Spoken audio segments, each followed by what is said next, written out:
Hello guys, a very good morning to all of you. स्वागत है आप सभी का ऑनलाइन स्टडी एकेडमी में। आज डेट है 22 दिसंबर 2020 और आज हम डिस्कस करेंगे 21 और 22 दिसंबर दोनों ही दिन के इंपॉर्टेंट करंट अफेयर्स और उसके बाद है क्विज। तो मेक श्योर वीडियो को लास्ट तक जरूर देखिएगा। तो आइए शुरू करते हैं।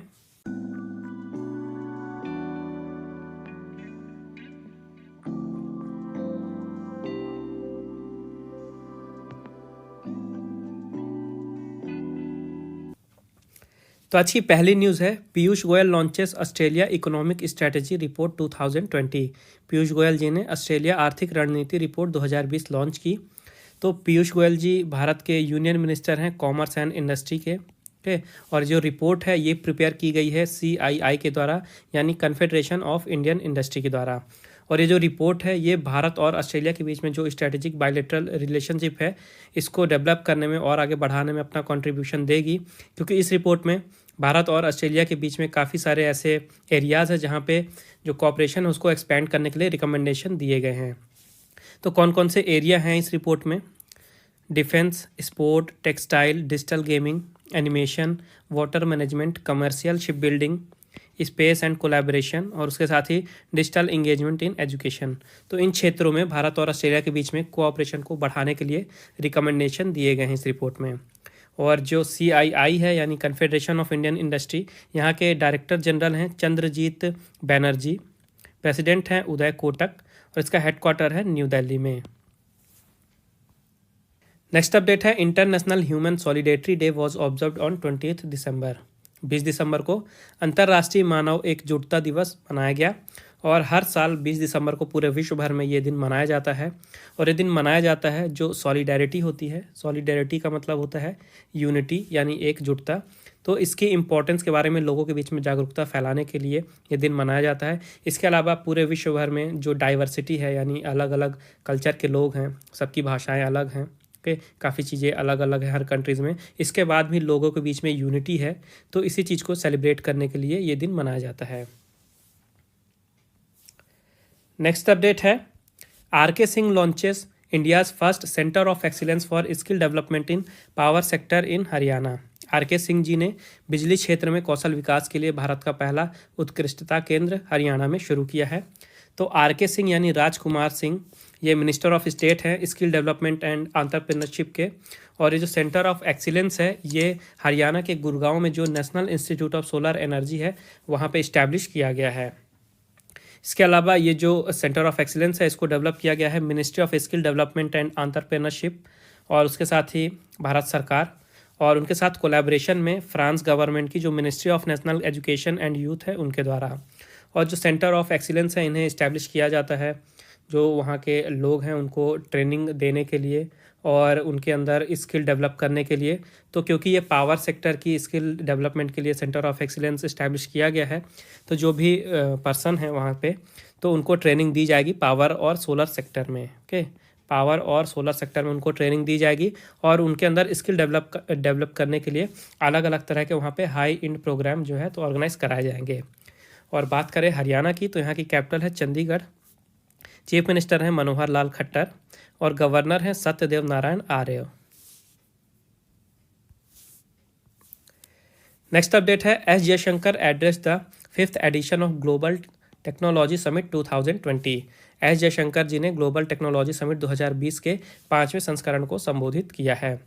तो एस जयशंकर जी भारत के एक्सटर्नल अफेयर मिनिस्टर हैं और इन्होंने जो अभी हाल ही में आयोजित हुआ था ग्लोबल टेक्नोलॉजी समिट 2020 का, इसका 5वां संस्करण था, उसे संबोधित किया है, जिसकी थीम रखी गई थी जियो पॉलिटिक्स ऑफ टेक्नोलॉजी।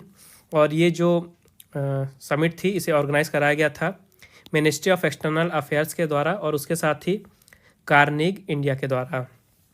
और इस समिट में कौन कौन से टॉपिक कवर किए गए आइए देखते हैं।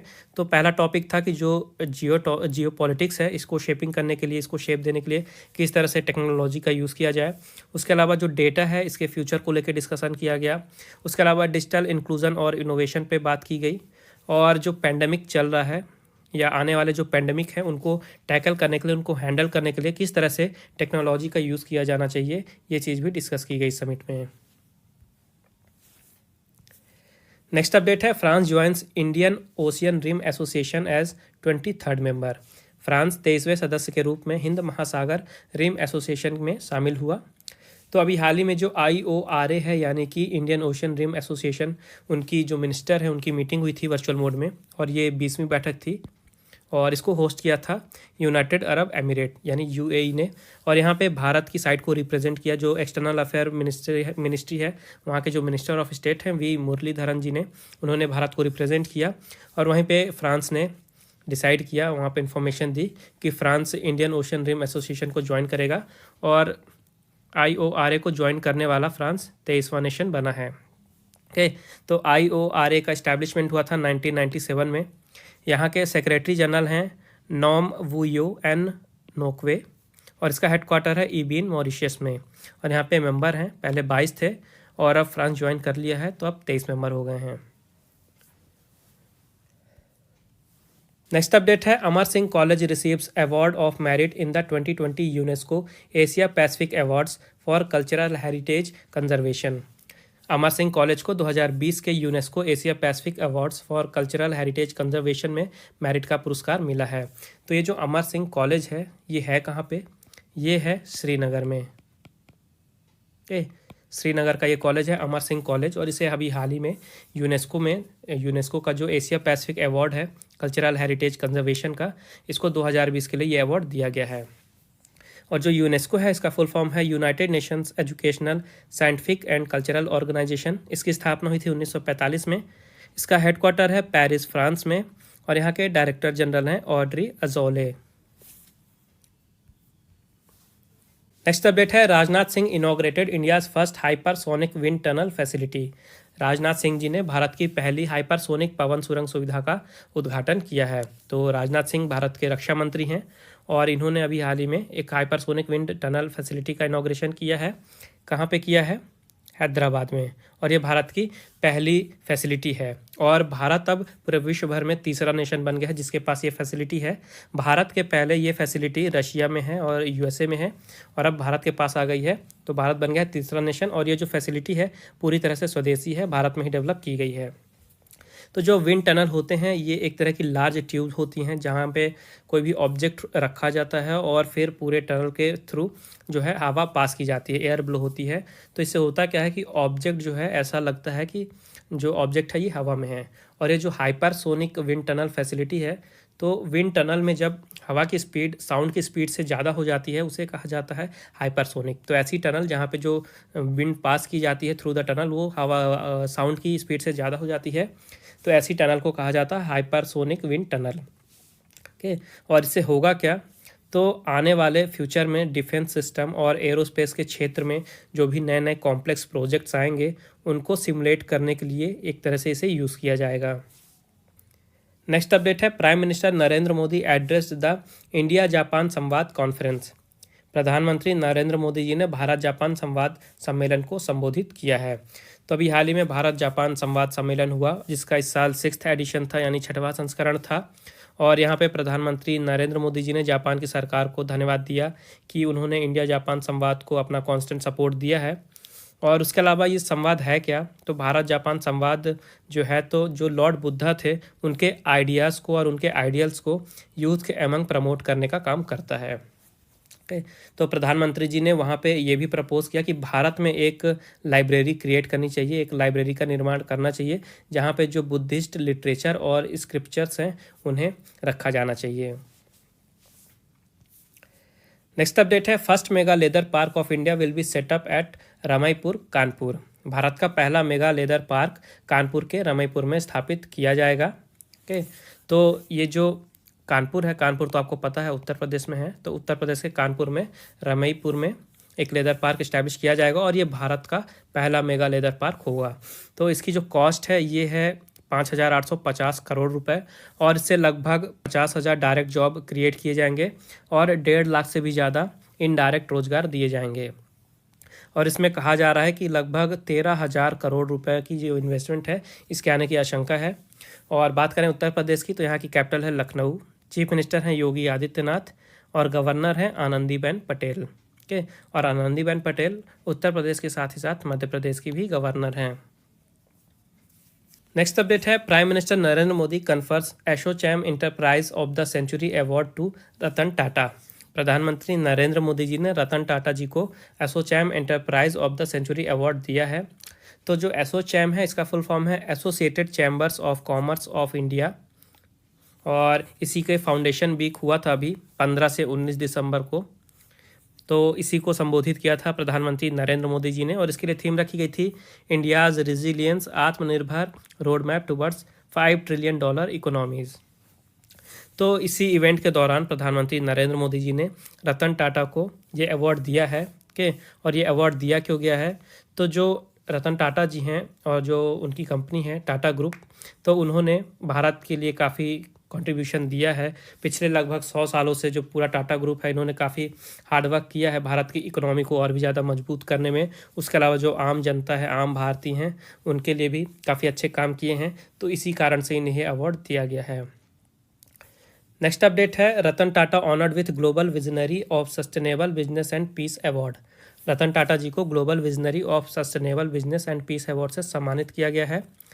तो अभी हाल ही में जो इसराइल चैम्बर्स ऑफ कॉमर्स है, उन्होंने रतन टाटा जी को ये ऑनर दिया है global visionary of sustainable business and peace award का। और ये अवार्ड इन्हें दिया क्यों गया है, ये अवार्ड इनके इनोवेशन के लिए दिया है, जो कि पूरे विश्व भर में शांति और सस्टेनेबिलिटी को प्रमोट करता है और उसे सपोर्ट करता है। तो इसी कारण से ये इन्हें अवार्ड दिया गया है। नेक्स्ट अपडेट है Amit Panghal, Manisha Moun and Simranjeet Kaur wins gold at Cologne boxing world cup. Amit Panghal, Manisha Moun और सिमरनजीत कौर ने कोलोन बॉक्सिंग वर्ल्ड कप में स्वर्ण पदक जीता है। तो ये जो बॉक्सिंग का वर्ल्ड कप है ये अभी हाल ही में हुआ है कोलोन में, और कोलोन कहाँ है, कोलोन है जर्मनी में। ओके, तो यहाँ पे जो भारतीय बॉक्सर हैं उन्होंने टोटल 9 मेडल्स जीते हैं, और 9 में से यहाँ पे 3 गोल्ड थे, 2 सिल्वर थे और 4 ब्रॉन्ज थे। ओके, टोटल 9 मेडल जीते हैं, और जो 3 गोल्ड हैं ये आए हैं अमित पंघाल, मनीषा मोन और सिमरनजीत कौर के द्वारा। नेक्स्ट अपडेट है wrestler Anshu Malik wins the silver medal at the individual world cup 2020। Wrestler Anshu Malik ने व्यक्तिगत विश्व कप 2020 में रजत पदक जीता, और ये हैं अंशु मलिक, और इन्होंने 57 किलोग्राम कैटेगरी में सिल्वर मेडल जीता है। तो यहाँ पे टोटल 24 भारतीय रेसलर थे जिन्होंने रिप्रेजेंट किया भारत को, और ये इकलौती हैं जिन्होंने वहाँ पे मेडल जीता है, वो भी सिल्वर। और ये जो इवेंट है ये ऑर्गेनाइज कराया गया था बेलग्रेड में। बेलग्रेड कहाँ है, बेलग्रेड है सर्बिया में। और एक्चुअली में जो 2020 की वर्ल्ड चैम्पियनशिप थी, ओके, यहाँ पे पैंडमिक के कारण जो पार्टिसिपेंट थे काफ़ी ज़्यादा कम थे, इस कारण से इसको कैंसिल कर दिया गया था, और इसके रिप्लेसमेंट की जगह में द इंडिविजुअल वर्ल्ड कप कराया गया था। और 3 कैटेगरी रखी गई थी, एक थी फ्री स्टाइल की, दूसरी थी ग्रेको रोमन की, और तीसरी थी वुमेंस की कैटेगरी। और इसे ऑर्गेनाइज कराया गया था यूनाइटेड वर्ल्ड रेसलिंग के द्वारा। नेक्स्ट अपडेट है DRDO successfully test fired ATAGS howitzer at Balasore firing range. DRDO ने बालासोर फायरिंग रेंज में ATAGS हॉविट्जर का सफलतापूर्वक परीक्षण किया है। तो ये आप देख रहे हैं, इसे कहा जाता है हॉविट्जर, और ये जो ATAGS है इसका फुल फॉर्म है advance tower artillery gun system. ठीक, और इसे टेस्ट फायर किया गया है सक्सेसफुली बालासोर फायरिंग रेंज में, जो कि ओडिशा में है। और डीआरडीओ ने बताया है कि आने वाले 18 मंथ के अंदर लगभग 200 भारत के हॉविट्जर जो हैं वो तैयार हो जाएंगे, उन्हें इंडक्ट किया जा सकता है आर्मी में। ओके, डीआरडीओ भारत की डिफेंस एजेंसी है, defence research and development organisation, और ये जो हॉविट्जर है ये पूरी तरह से स्वदेशी है, भारत में डेवलप किया गया है। और डीआरडीओ ने बताया है कि पूरे विश्व भर में जिनके पास भी है हॉविट्जर, तो ये सबसे अच्छी क्लास का है। ओके, और इसके बनने के बाद अब भारत को किसी और देश पे इंपोर्ट करने के लिए डिपेंड नहीं रहना पड़ेगा। ओके, भारत के पास अब खुद का डेवलप्ड हॉविट्जर हो गया है। नेक्स्ट अपडेट है vice president Venkaiah Naidu released O Mizoram book authored by PS Sreedharan Pillai. उपराष्ट्रपति वेंकैया नायडू जी ने PS श्रीधरन पिल्लई जी द्वारा लिखित ओ मिजोरम पुस्तक का विमोचन किया। तो एक्चुअली में ये जो बुक है ये पोएम्स की एक कलेक्शन है, जिसे लिखा गया है मिजोरम के गवर्नर PS श्रीधरन पिल्लई जी के द्वारा, और इसी को रिलीज़ किया अभी भारत के उपराष्ट्रपति वेंकैया नायडू जी ने, और इस बुक को पब्लिश किया जाएगा इंडस स्क्रॉल्स प्रेस के द्वारा। नेक्स्ट अपडेट है S Jaishankar release the book reporting India written by the ANI chairman Prem Prakash. S Jaishankar ji ने ANI के अध्यक्ष प्रेम प्रकाश द्वारा लिखित पुस्तक रिपोर्टिंग इंडिया का विमोचन किया है।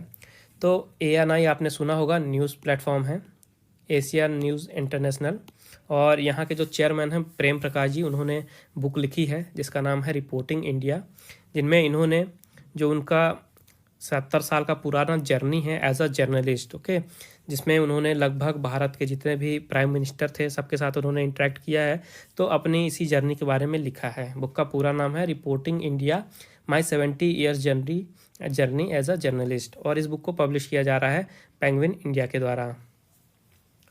नेक्स्ट अपडेट है Paatal Lok gets the best series award at first Filmfare OTT award 2020।